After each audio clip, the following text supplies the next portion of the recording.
Good morning, everyone!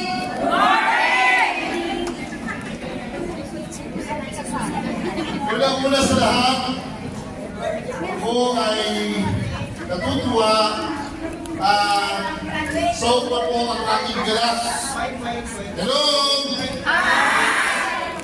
Dahil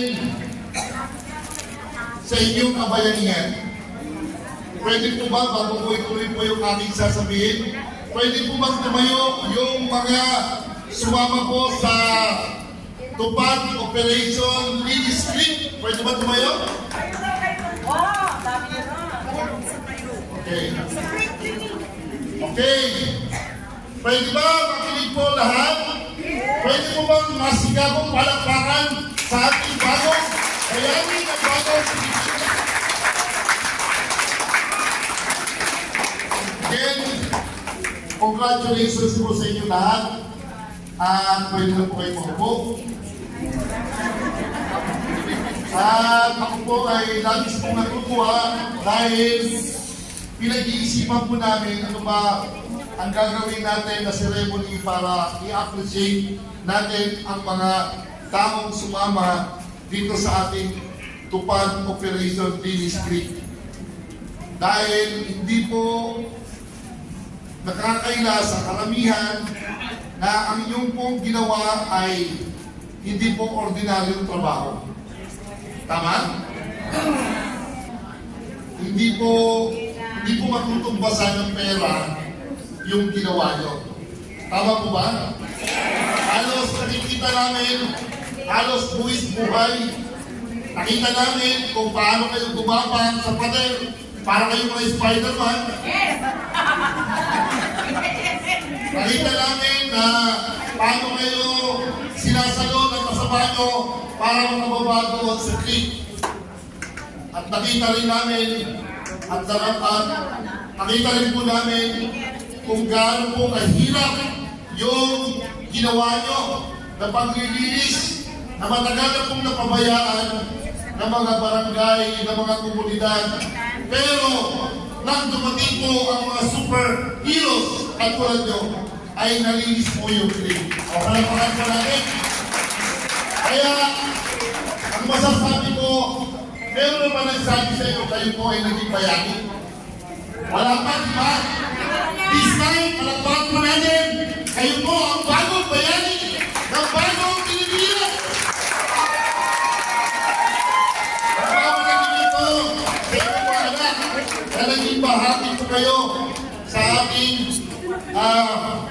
ating paglilinis po ng kapaligiran, lalo na po sa programa po natin na environmental protection. Malaki po ang nagawa nyo. Meron po, nung narinig lang nyo yung mga testimonial ng mga nakatira doon, halos po sila maiyak. Meron kayong mga kasamahan na matagal nang hindi na natitibag yung nakabarang mga basura, pero nang dumating kayo ay natanggal. At ang ibang doon ay muntik na po madisgrasya. So may mga nasugatan. Kaya isa pong kahanga-hanga ang ginawa po ng ating mga membro dito po sa One Movement. Kaya palakpakan po ulit natin ang bawat isa. Kaya po, sabi namin, tawagin namin kayong bagong bayani ng bagong Pilipinas! Babalangin ko po, kahit maliit na papel po ito po ay walang kasing halaga ng pera. Tama? Yes. Dahil ito po, napatunayan nyo, halos maiyak po ang mga nakatira doon sa community. Sobrang-sobra po ang pagpapasalamat nila at dahil sa ginawa nyo, ito po ay nakatulong sa ating pamahalaan, nakatulong po sa ating minamahal na ating Pangulong Ferdinand Bongbong Marcos Jr. Kaya palakpakan po nyo ang programa po ng ating pamahalaan. Ang maganda po ditong bagay, sabi ko nga kanina, hindi ito tungkol sa pera. Malaki po ang naging bahagi nyo.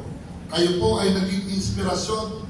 Ginising nyo po yung komunidad na huwag pabayaan yung mga clique na nababara at bumabaho dahil sa inyo nagbuka ng pwede ng paliguan. Yung creek naging swimming pool na. At mabago na. Alam niyo ba kung gaano kahirap yung ginawa ng mga kasamahan natin? Mga patay na hayop, meron na rin yata patay na tao. At yung amoy, grabe po. And yet, makikita nyo, gulat na gulat po ang MMDA at ang DOLE dahil hindi po mapigilan ang buong one movement na linisip po ng seryoso ang ating pong komunidad. Seryoso, hindi po yung picture-picture lang.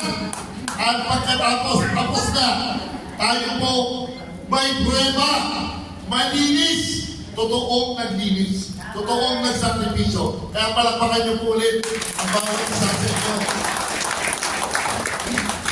So again, inaasahan namin yung second batch, ganun din sila kaseryoso. Yung third batch, para po makinabang po yung mga susunod na grupo. Dahil sa magandang po natin purpose. So, marami po tayong programa, abangan nyo lang. Sabi nga, patience is a virtue. Sabi nga, best things come for those who are patiently waiting and praying. So, ano lang, ang maximum tolerance kung gaano po kahinahon yung ating mahal ng Pangulo, kahit anong pagbabato, pagbabatikos, paninira, kalmang-kalmang pa rin siya. Tama? Yes. Siyang magandang example ng isang professional at matinong pinuno. Tama? Yes. O, palakpakan po natin ang ating mahal ng Pangulo, Ferdinand Bongbong Marcos Jr. So, itong araw na to ay nakalaan talaga para sa mga bagong bayani ng Pilipinas. Kaya hindi kami masyado nag-invite sa OTT dahil nakafocus lamang kami sa inyo. Dahil kami po ay bilib na bilib at saludo sa inyong lahat. Again, maraming salamat and congratulations.